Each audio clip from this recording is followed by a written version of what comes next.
স্বাগত আরেকবার খাতুনগঞ্জ থেকে মতিঝিলে। আজ আমরা আলোচনা করছি জিএসপি সুবিধা নিয়ে। এই নিয়ে আলোচনা করতে আমাদের সাথে স্টুডিওতে রয়েছেন যুক্তরাষ্ট্র নিযুক্ত বাংলাদেশের সাবেক রাষ্ট্রদূত এবং বাংলাদেশ এন্টারপ্রাইজ ইনস্টিটিউটের সহসভাপতি এম হুমায়ুন কবির এবং বিআইডিএস এর senior research fellow doctor Naznin Ahmed. Doctor Ahmed এবং জনাব কবির, আপনাদেরকে স্বাগত জানাচ্ছি আরেকবার।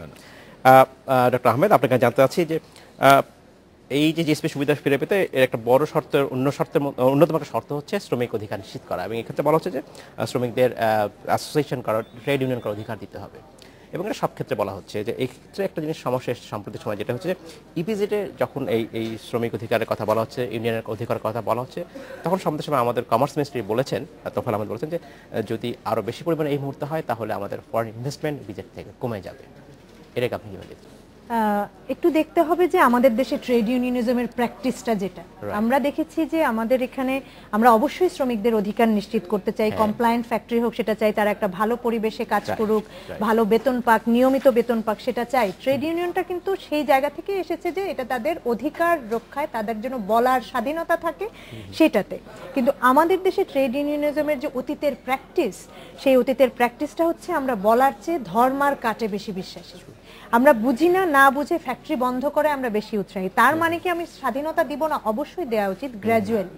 এবং আমি যেটা মনে করি যে আমরা যদি আমাদের যারা শ্রমবাজারে কাজ করছেন তাদের লেখাপড়া বা এটার লেভেল দেখি, সেখানে আমরা দেখব যে অনেক ক্ষেত্রেই তারা প্রাতিষ্ঠানিক শিক্ষাটা তাদের কম, এবং সেই ক্ষেত্রে তারা কি করে যুক্তিযুক্তভাবে ট্রেড ইউনিয়নিজমের মাধ্যমে তাদের অধিকার আদায় করবেন, তাদের শ্রম আইনগুলো ভালো মতো বুঝবেন, আমি মনে করি সেই ব্যাপারে তাদেরকে যথাযথভাবে ট্রেনিং বা সেই একটা প্রক্রিয়ার মধ্য দিয়ে না নিয়ে আপনি জাস্ট ট্রেড ইউনিয়নিজম দিয়ে দিলে একটা ক্যাওয়াস তৈরি হতে পারে। এবং সেই জায়গা থেকেই আসলে ইপিজেডে আমাদের যারা বিদেশি বিনিয়োগকারী আছেন তাদের কিন্তু একটা, তারা চান কেন এখানে ইপিজেডে আসছেন, তারা চান যে একটা নির্বিঘ্ন বিজনেস। আপনি জানেন যে ইপিজেডের বিশেষত্ব হচ্ছে সেখানে সব সুযোগ সুবিধা এক ছাদের নিচে, ব্যাংক, বাজার ব্যবস্থা, এলসি খোলা, এভরিথিং সেটা, এবং সেখান থেকে এটা শিপমেন্টে চলে যায়। এবং তারা যেটা আশঙ্কা করছেন যে এই ধরনের ট্রেড ইউনিয়নিজম ওইখানে যদি ফ্রিডমটা বেশি মাত্রায় থাকে, তখন হয়তো ইপিজেডের ভিতরেও ফ্যাক্টরি বন্ধ করা বা জ্বালাও পোড়া এগুলার একটা সম্ভাবনা তৈরি হতে পারে, এবং তখন এটা হতে পারে যে বিনিয়োগকারীরা উৎসাহিত হবেন না। কি করে নেগোসিয়েশন টেবিলে আসা নেওয়া যায় বা বাংলাদেশ কি নিচ্ছে সেটা? ডক্টর নাজনীন যেটা বললেন যে আসলে আমরা ইনভেস্টমেন্টও চাই, আমরা একটা শান্তিপূর্ণ সম অবস্থাও আমরা চাই, দুটোই চাই, এবং এটা কিন্তু কন্ট্রাডিক্টরি নয় একেবারে। কারণ আপনি যদি দেখেন পৃথিবীর বহু দেশেই যারা উন্নত দেশ তাদের ওখানে শ্রম অধিকারও আছে, ইনভেস্টমেন্টও আছে, দুটোই আছে। যে জায়গাটায় আমাদের দরকার, চিন্তা করা দরকার, সেটা কি করে ব্যালেন্সড একটা রিলেশনশিপ রাখা যায়। এবং সেই ক্ষেত্রে ডক্টর নাজনীনের কথা সূত্র ধরেই যেটা বলবো যে আমাদের এখানে শ্রমিকদের, যারা শ্রমিক আছেন তাদের চিন্তা ভাবনাটাকেও মডার্নাইজ করতে হবে, এবং তাদের আলাপ আলোচনার মধ্য দিয়ে শান্তিপূর্ণভাবে যে তাদের দাবি দেওয়া আদায় করা যায়, এটাও একটা তাদের জানবার বিষয়। এবং ইনভেস্টররা যারা এসছে তাদেরকেও আমরা এই জিনিসগুলো বোঝাতে হবে যে ট্রেড ইউনিয়ন দেওয়ার অর্থই ওখানে মারামারি হবে তা নয়। ট্রেড ইউনিয়নটা আমরা শ্রমিকদের স্বার্থ রক্ষার জন্য, নিরাপত্তার জন্য এটা আমরা করছি, এবং আমরা সেই জায়গায় তোমাদের সাথে তাদের গেইনফুল এনগেজমেন্ট বা তোমাদের সাথে তারা প্রোডাক্টিভ এনগেজমেন্টের মধ্য দিয়ে কীভাবে কাজ করতে পারে সেটাই আমরা চাইছি। কাজে সেই ক্ষেত্রে আমি কিন্তু কন্ট্রাডিক্টরি মনে করছি না।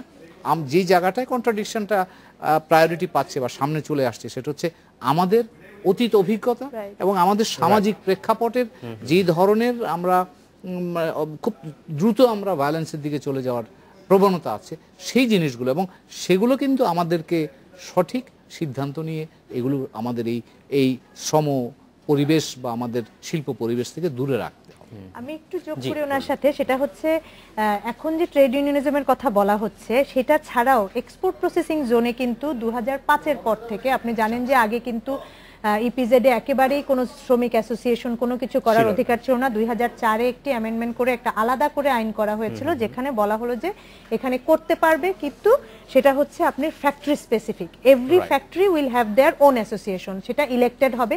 এবং সেই প্রক্রিয়াতে যাওয়ার জন্য যেটা করা হলো, প্রথমে ওয়ার্ল্ড ব্যাংকের প্রজেক্টে, পরে আইএফসি ফাইন্যান্স করে, এবং পরবর্তীতে এটা বেবজা নিজেই ফাইন্যান্স করছে, একটা কাউন্সিলর প্রোগ্রাম। 20 জন কাউন্সিলর আছে, তারা রেগুলার এক একটা ইপিজেডে 20 জন করে ফ্যাক্টরিগুলোতে যাবে, যে তারা দেখবে যে কিভাবে ফ্যাক্টরিগুলো অপারেশন করছে, শ্রমিকদের অধিকার রাখা হচ্ছে কিনা, এবং পাশাপাশি তারা শ্রমিকদেরকে ট্রেনিং দিয়েছে যে how they will negotiate with their owners, এবং কিভাবে কথা বলবে, কি করে মিটিং কন্ডাক্ট করবে। এবং এই সিস্টেমটা কিন্তু ইপিজেডে গত 10 বছর ধরে খুব ভালোভাবে চলছে, কাউন্সিলর প্রোগ্রামটা। দিস ইজ অ্যান এক্সাম্পল যে সেখান থেকে আমরা একটু এগিয়ে নিয়ে যাওয়া। হ্যাঁ, সেখান থেকে এগিয়ে নিতে হলে যেটা করতে হবে যে ওই ধারাবাহিকতায় এমন ভাবে ট্রেড ইউনিয়নিজমের ক্লজগুলো এমন ভাবে করতে হবে যেটা যেন হঠাৎ করে আমাকে এমন ভাবে করে না দেয় যে আমার ডিসিপ্লিনটা এক্সিস্টিং নষ্ট হয়। আমি মনে করি এটা একটা স্টেপ বাই স্টেপ প্রসেস, হঠাৎ করে কিছু চাপিয়ে দেওয়া ঠিক না। ধন্যবাদ জনাব কবির। আপনার কাছে আমি যেটা জানতে চাচ্ছি যে অনেকেই যেটা বলছেন যে জিএসপি আড়ালে রয়েছে রাজনীতি। আপনি বাংলাদেশের সাবেক রাষ্ট্রদূত ছিলেন যুক্তরাষ্ট্রে, আপনার অভিজ্ঞতা কি বলে? এইটা কি রাজনীতি এটাকে ইনফ্লুয়েন্স করবে বা করে কখনো? আমি মনে করি না, কারণ এই বিষয়টা রাজনীতির কারণে বা রাজনীতির সংশ্লিষ্টতার কারণে কিন্তু তৈরি হয়নি। এগুলো একেবারেই শিল্পে শ্রমিকের অধিকার, প্রশাসনের সাথে শ্রমিকদের সম্পর্ক, এই বিষয়গুলোর সাথে সংশ্লিষ্ট, এবং আমি কিন্তু এটাকে সেই জায়গায় রাখতে চাই। এটাকে রাজনীতির সাথে সংশ্লিষ্ট বা সংযোগ করলে তাতে আমাদের জন্য এই সমস্যাটা বাড়বে। তার কারণ হচ্ছে যে আমরা তো কাজ করছি, আমরা অগ্রগতি অর্জন করছি, আমরা আইন পরিবর্তন করেছি, ইতিমধ্যেই ট্রেড ইউনিয়ন অনেকগুলো শিল্প প্রতিষ্ঠানে তৈরি হয়েছে, আমরা নিরাপত্তার বিষয়টা নিয়েও যথেষ্ট অগ্রগতি করেছি, এবং সেটা বিভিন্ন আন্তর্জাতিক সংস্থার কাছ থেকে আমরা ইতিমধ্যেই স্বীকৃতিও পাচ্ছি, ভালো কাজগুলো করছি।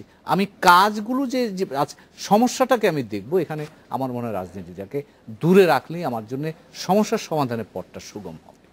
যারা রাজনীতিকে আনতে চান তাদের একটু লক্ষ্য রাখা দরকার, সে আজকে যে দল ক্ষমতায় আছেন তারা এই বিষয়টা নিয়ে ডিল করছেন, আগাচ্ছেন বা যাই করছেন, এর পরবর্তী যদি এই দল ক্ষমতায় না থাকে, ধরেন আরেকটি দল ক্ষমতায় আসলো, তাহলে কি তারা বলতে পারবেন যে এটা আগের আমলের বিষয়, আমরা তোমাদের সাথে জিএসপি নিয়ে আলাপ করব না, অথবা আগে যেটা হয়েছে এটা না, আমরা আবার জিরো থেকে শুরু করব? এটা তো বলার অবকাশ নেই।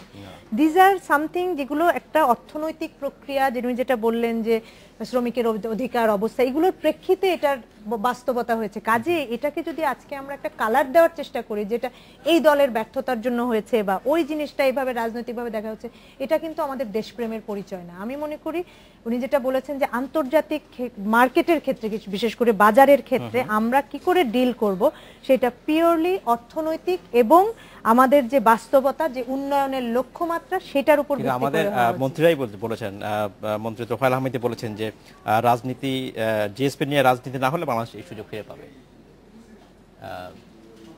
জনাব কবির, আপনার কি মনে হয়? আমি যেটা আগেও বললাম যে আমি মনে করি যে এটা রাজনীতির বাইরেই রাখা ভালো, এবং ডক্টর নাজনীন বলছিলেন, আমিও যেটা মনে করি যে বাংলাদেশকে আমরা এই অর্থনৈতিকভাবে কম্পিটিটিভ হতে হবে আমরা, সেটাই বড়। এবং এই যে সংস্কার কাজগুলো যেগুলো আমরা এখন করছি, এগুলো কিন্তু আমাদের কম্পিটিটিভনেসটাকেই বাড়ানোর কাজে সহায়ক। জনাব কবির, আপনাকে অসংখ্য ধন্যবাদ। ডক্টর আহমেদ, আপনাকে অসংখ্য ধন্যবাদ। সময় সর্বদিন আজকে আমাদের এখানে শেষ করতে হচ্ছে। ধন্যবাদ। এই ছিল আজকের আমাদের খাতুনগঞ্জ থেকে মধ্যে ছিল। আমাদের সাথেই থাকবেন, দেখা হবে আবারও।